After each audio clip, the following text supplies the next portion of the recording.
Já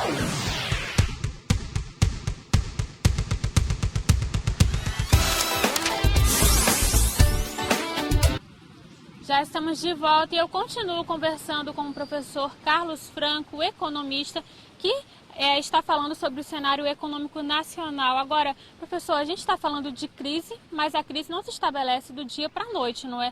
Quando a economia brasileira começou a dar esses sinais de que a coisa ia ficar pior?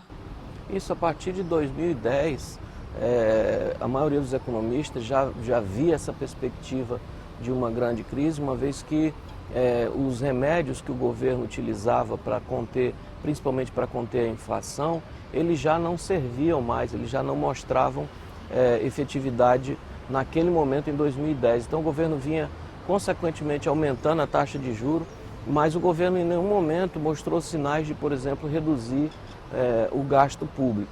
E aí, a partir de 2010, 2011, 2012, todos os indicadores foram começando a piorar. E o governo demorou muito em reagir para que a crise não tivesse essa magnitude toda, né? Então, eu acho que nós estamos pagando hoje um remédio, estamos tomando hoje um remédio muito amargo por conta da dosagem que deveria ter sido homeopática se tivesse começado em 2010. Então, hoje, infelizmente, nós estamos pagando um preço pela inércia e pela incapacidade mesmo do governo em resolver ou anunciar ou aceitar o que todos os economistas, a maioria dos economistas já vinha falando há muito tempo, de que estávamos à beira de uma mega crise. Então hoje ela está instalada e vai ser difícil o país retomar a sua capacidade de crescimento econômico.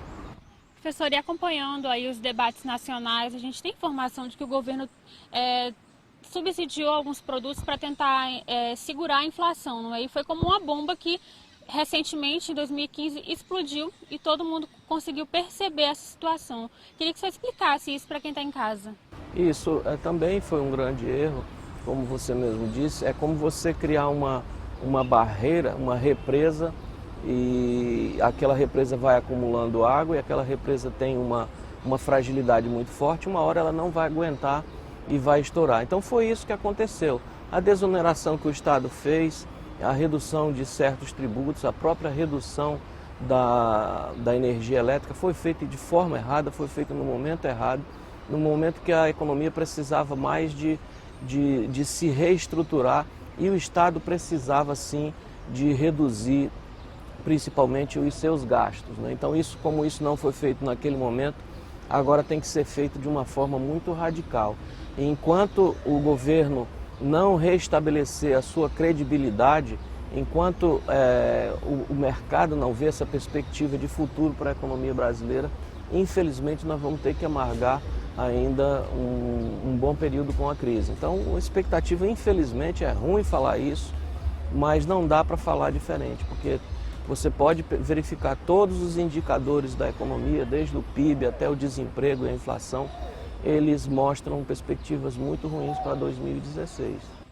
E a gente, professor, caminhando pelas ruas, conversando com a população, a gente percebe que a opinião de todo mundo se diverte bastante. As pessoas mais antigas, algumas falam, essa crise nunca teve outra igual. Outros falam, em 1900 e tal, 2000 e tal, a gente também teve uma crise como essa crise não é bem assim. Como é que o senhor tem percebido a resiliência da população em tentar se adaptar a tudo isso? Isso, na verdade, nós já tivemos crises muito fortes na economia brasileira, essa não é a primeira e também não será a última, né? Futuramente, eu acredito que a economia vai voltar a funcionar e futuramente nós teremos outras crises também. Isso é cíclico mesmo na relação econômica. Agora, sim, nós tivemos uma crise muito forte na década de 80, que tinham indicadores muito piores do que nós temos hoje, por exemplo, a inflação chegar a 80% no mês, isso foi visto na década de 80. A questão é que a partir da implantação do Plano Real, nós começamos a ter uma estabilidade econômica e isso gerou expectativas positivas em relação ao futuro das pessoas e ao futuro das empresas. Então você pode ver, são um pouco mais de 20 anos de estabilidade econômica. Então as gerações mais novas, por exemplo, não sabiam o que era conviver com uma inflação de 10% ao ano, né? De você chegar por exemplo, no supermercado no período de um ano e ver que os produtos básicos que você consome todo mês, eles praticamente dobram de preço, né? Então, isso vai fazendo com que o poder de compra da população seja reduzido e às vezes as pessoas não conseguem entender por que estão consumindo as mesmas coisas e o salário não dá mais, né? Então, isso gera também algo muito ruim, que é uma sensação psicológica para a pessoa de não estar conseguindo gerir o seu próprio orçamento. E aí, o normal é que as pessoas não consigam entender esse processo, né? Então, é uma situação ruim para o indivíduo, é ruim para as empresas. Tem possibilidade, como eu digo, se vislumbra a possibilidade de sair, mas infelizmente pelo cenário, principalmente pela instabilidade do cenário político, isso não deve acontecer em 2016. Mas o Brasil, por outro lado, é um país muito jovem ainda, não é? A gente não tem como comparar com outros países emergentes, enfim. Analisando toda a história da economia brasileira, o senhor diria que a gente está no caminho certo, apesar desses erros e também, é claro, desses acertos? Sim, eu diria que sim, porque como eu acabei de falar, nós estamos vindo aí de cerca de 20 anos de uma relativa estabilidade econômica que parecia que o país definitivamente tinha tomado um rumo, né? Então, na verdade, o que nós precisamos é de fazer correções, precisamos de mexer na estrutura do Estado.